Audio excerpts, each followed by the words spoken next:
named the Vocalist of the Year by Musical America, honored as one of the 5 leading figures in the world of opera by Opera News Awards. René Pape, a world-renowned bass from Germany. Ich bin nicht nervös, ich bin nicht aufgeregt. Das war ich früher einer Sache bewusst. Ich weiß, was ich kann. Ich muss nicht aufgeregt sein.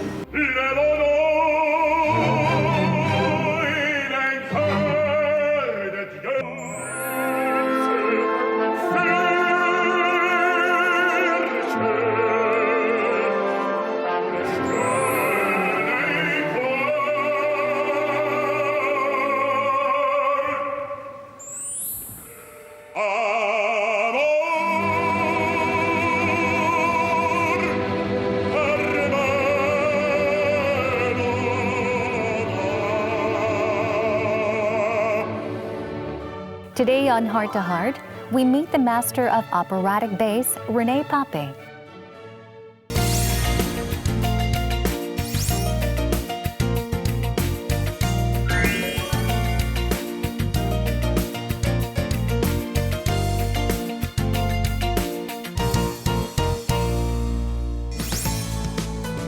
Joining us on today's Heart to Heart is René Pape, a German master of operatic bass with overwhelming charisma and a one-in-a-million voice. Thank you so much for joining us.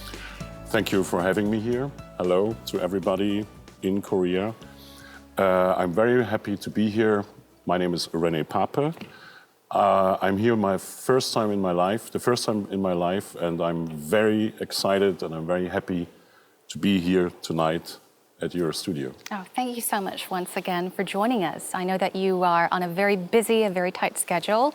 It's especially an honor to have the world-renowned opera's ace of bass joining us on our show. So once again, thank you. And you did mention that this is your very first visit to Korea, and it sounds like you're enjoying it so far.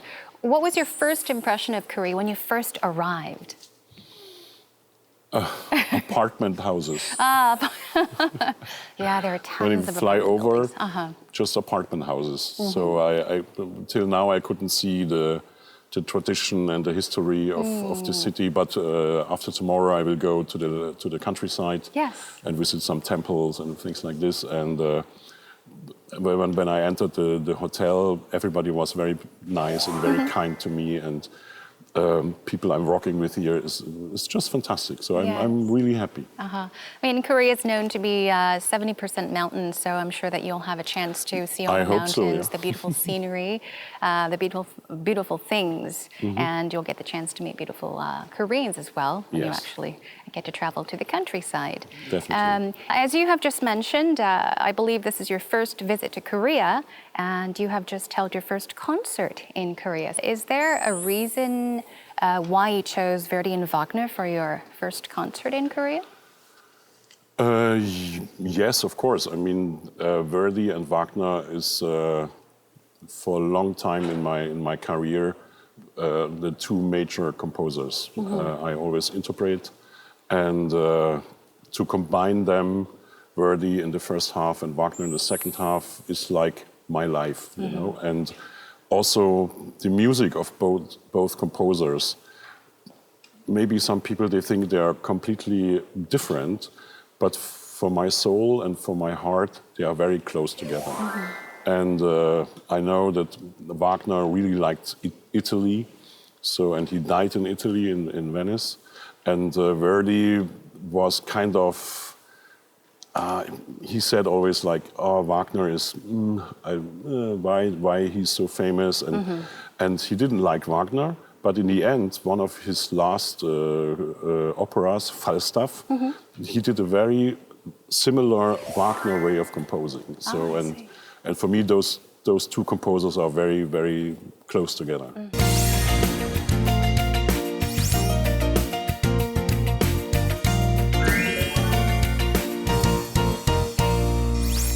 Obviously, you do have such a beautiful voice. Is it okay to say beautiful? I mean, your voice is just amazing. And you're world-renowned for your one-in-a-million voice, for your very velvety. There's so many adjectives used to describe your voice. Velvety, dark brown, luscious, burgundy voice.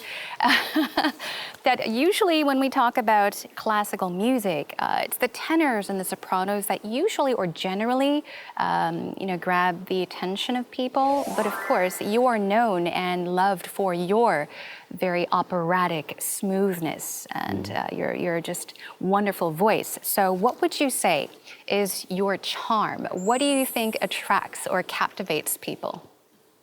Yeah, of course, I'm a bass, I'm great. No, that's not the question. The question is, so like you said, sopranos, tenors, very, very known for their repertoire, and everybody wants to hear Nessun Dorma and whatever.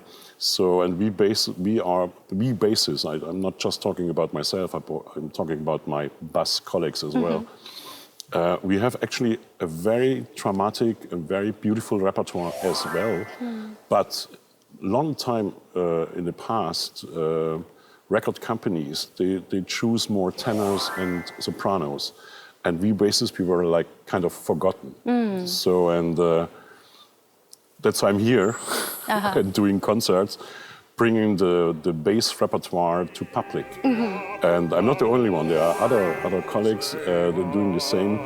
But we try hard just to get the audience and the public interested in our repertoire, which is not a tenor and not a soprano repertoire. So we are just starting kind of a few years ago, and so now we are on the point to bring it worldwide and to open the public also for our repertoire. And to say, okay, this is exactly as beautiful as a tenor aria, as beautiful as a soprano aria. And as a speaking, you just said it, I might have a very warm speaking voice, and the same is with singing. So everybody should also be aware about our warmness of tones, you know? So it's not just a tenor, it's also us, like, being really there. Now, you also have been working hard, you still are right now at the moment, working very hard to popularize classical music in general. You grabbed people's attention by taking heavy metal music and reinterpreting it. And you also took part in a project with other opera singers. You kind of did remakes of John Denver's hit songs, I heard. So, I mean, it's when I first heard this, it was hard for me to imagine your voice singing a John Denver tune. So would it be okay for me to ask you to maybe sing just a short part of maybe a John Denver song? Oh my God. Yeah, of course I can, I could, I will, maybe, if it gets into my mind. Yeah, it's an interesting field because, you know, as a normal human being listening to classical music, I'm a normal human being listening to pop, country, heavy metal, hard rock. So it's the same, it's music, you know, and music transports a meaning, a heart and everything. So, and the John Denver project was very, very interesting. Yeah, the one I sang was a very warm song, which actually reflects my own life. And it was because the texts of John Denver songs are so human, you know. So then, and he sang, "Follow me where I go, what I do and who I know. Take my hand and say you follow me." Oh, wow, that was beautiful. Oh, I'm getting chills all over. But yes, you do have But it's not my song, it's John Denver's song. Yes, but in your voice, though. Yeah, you added a whole new touch to it with your very soothing voice, very warm voice. I'm sure that you have gotten me and our viewers especially curious about how you perform on stage. So we're going to take a quick break, take a look at your charismatic performances on stage, and then we'll be back to continue our talk. I'm dreaming of a white Christmas, just like the one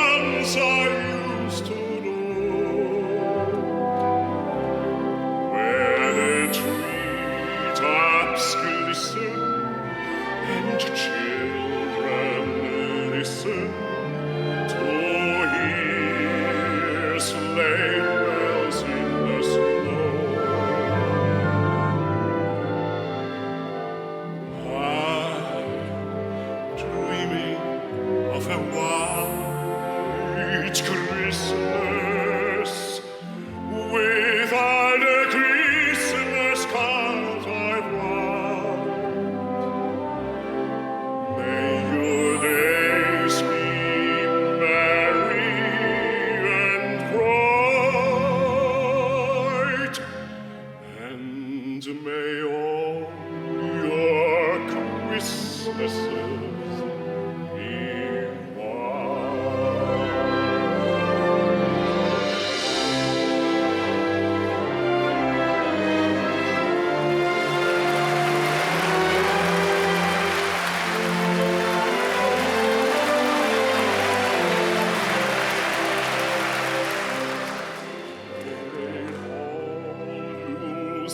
Merry and bright,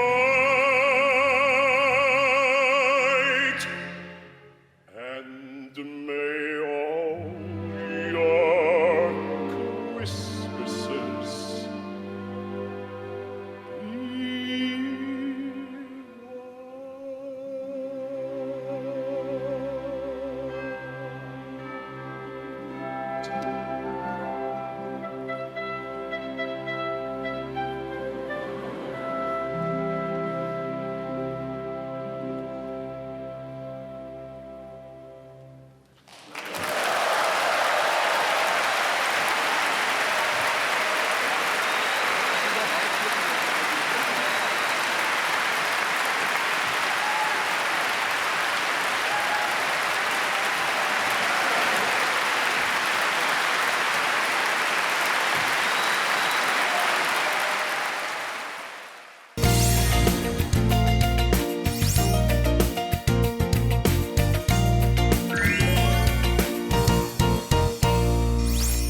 We have here on our table, here in the studio, the limited edition of the Pape duck. It's your rubber duck doppelganger.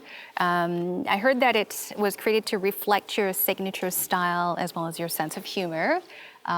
So I'd like to hear more about the Pape duck. And I heard that you have been a long-time rubber duck collector. That's why we are here, yes. Since when? That's why these duck exist. So I'm a may I? Yes, yes. Yes, I'm a long-time rubber duck collector. Somebody else collects something else.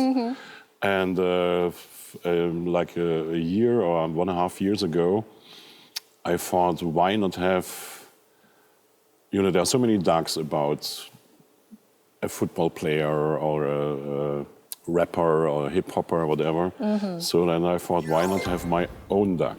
So, and because you mentioned the sense of humor a little bit. And so I found a company which called Celebrity Duck. And I got connected to them. And then we started this project, so what style, what kind. I sent it many photos.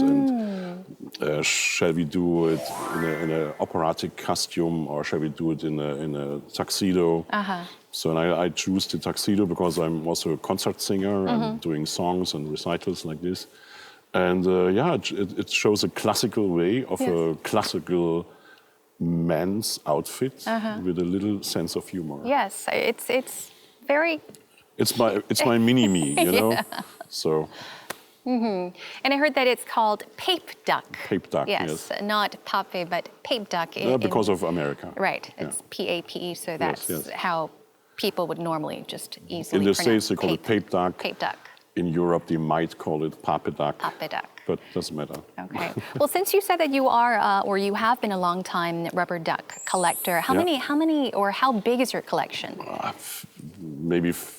For me, it's very big. It's maybe 60 to 70 pieces, and they're all over my house in Germany. So I always say, hello, how are you? And you say, And since when did you start to collect rubber ducks? Maybe 10 years ago. I see. Kind of.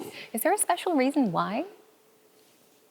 No. Why rubber No ducks? reason. No reason? I don't know. When I was a child, I collected elephants, but then it got too big, so so I stopped that, and then I don't know.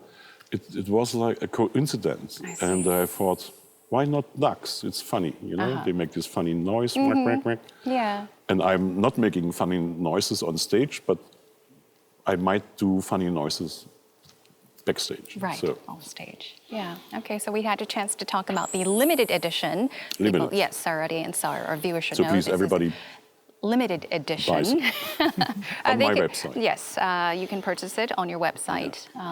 Yeah. But if not, it's fine. So please do check it out. Now, let's talk about your musical education. I understand that you first started receiving musical education from 1974. This was with world-famous Dresden Court Score. Your grandmother was the person that kind of opened the door for you, for you to have an interest in music or singing. And your grandfather was actually an operatic tenor. So would it be true to say that your grandfather was the one that kind of got you to start singing? First, you mentioned my grandmother, Yes. which is the mother of my father's side. And the grandfather, who was an operatic singer, is the father of my mother's My maternal side. grandfather, So, yes. but I didn't have any connection to this man. So I lived with my father's side when I was a child, and in Dresden, in my hometown in Germany, it was very. My grandmother was very musical addicted. So she grew, when she was a child, she grew up with singing, going to the opera, going to concerts with this chorus. And then when I start school, I talked to my grandma and said, let's think about being a member of this boys' choir. So it was not easy because it was East German time. It was not easy to have connections. There was no telephone, nothing. So we had to run there. We have to go there. And then they said, "Yeah, you are young. Sing a little song." And I said, and he said, "Yeah, might be okay." And so I went through many tests, and then I became a member of this chorus. And I sang there for 7-8 years. And then I started my singing studies. Yes. So when I was 16. Okay, so your singing career, might I say, started when you were just 16 years old. Yeah, I'm singing since I'm 8 years old. Right, 8 years and old. Then I was studying.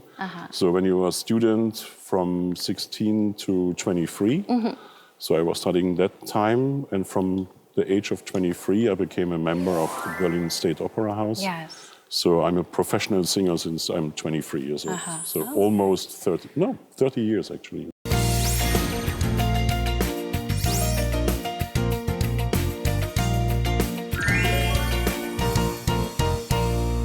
Artist of the Year from the German Opera Critics, a quartet of singers chosen by James Levine, Singer of the Year from Musical America, one of the 5 leading figures in the world of opera, honored by the Opera News Awards. Now, this is just a few of the long list. I mean, your achievements are endless. But I'm curious whether, with such a successful career, have you ever made mistakes on stage? Of course. Of course.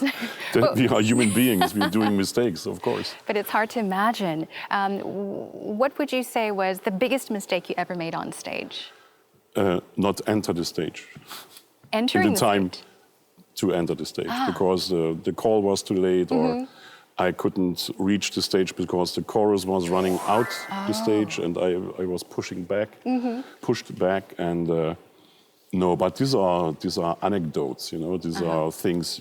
It makes the life of an opera singer live, you know. So, of course, we do mistakes and we do wrong notes sometimes. And but this is not a question of being perfect all the time. It's the question of having the heart on the right side. And when you have the heart on the right side, you can make mistakes the whole line is more important. Right. Everybody makes mistakes. It's okay Of to course, make mistakes, everybody right? makes mistakes. Even for, such a successful It's normal. person. It's normal. It's normal. Without mistakes, what the world would be. Yeah, but people are curious. Would this kind of person, ever make a mistake? Because it's hard to imagine. Yes, Yeah, of people course. might view as, someone that's never makes any mistakes. So, I wouldn't sit here if I wouldn't have made mistakes. okay. Now, you're fluent in Italian as well as French, in addition to, of course, your mother tongue, German. In most cases... Russian. And Russian as well. Okay. Doesn't matter.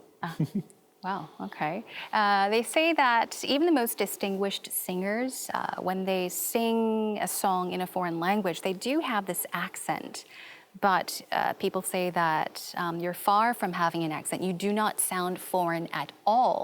So what is your secret? I know you've just mentioned that you speak Russian as well. It's not a secret, it's just a question of preparing. And if you prepare everything in the right way and you have help, you have like a language coach, then it works. So, I could sing almost in every language if you have a good coach and if you have help and understanding of kind of the music, of the text, of the libretto. Make it sound so easy. But then again... Non kioka, non chuoka. Wow. So Okay. it works. So we had another opportunity to listen to you sing on our show. I'm also curious about the thoughts that go through your mind before going on stage. Every time you actually walk onto a stage to perform, what kinds of thoughts go through your mind? Oh, many. Okay, just telling one. When you go on stage, of course, after a career of 30 years, many things are, you know what to do, you know how to sing, you know how to perform. But it's never the same day. So you'll feel maybe tired, you have a new audition, a new public, a new audience, not audition, new audience. So, and the most important thing for me is going on stage, I want to make people happy. For these few minutes or hours I'm on stage. Just to give them this feeling, okay, we are here, we're listening and watching a drama, operatic drama. And for these few hours, we are not thinking about our daily problems. So it's like going to the movies, you know. It's like seeing a very beautiful movie, very dramatic, and that's my goal. I want to make people happy, and feeling something with the music brings, you know. So I guess that would probably be the same answer to my question I was going to ask you about maybe if you had a message to deliver to your audiences. I mean, what do you hope to deliver to your audiences through your music? I want to deliver love. Laughter. Love to the music, love to the world, love to the human beings, love to themselves. And yeah, it's all about love. It's all about how to survive these crazy days, you know? And so I'm an artist and I'm a musician, I'm a singer. So my goal is to build a bridge between people, and the music is a bridge. Some people feel that opera or certain performances are, I guess, too difficult for them. It's not for them. They may not feel as comfortable purchasing tickets to actually go to an operatic performance. Is there something that you would like to tell our audience or tell our viewers that may be feeling that way? Recordings first, or see that show heart to heart, and yeah, step by step. Talk with friends.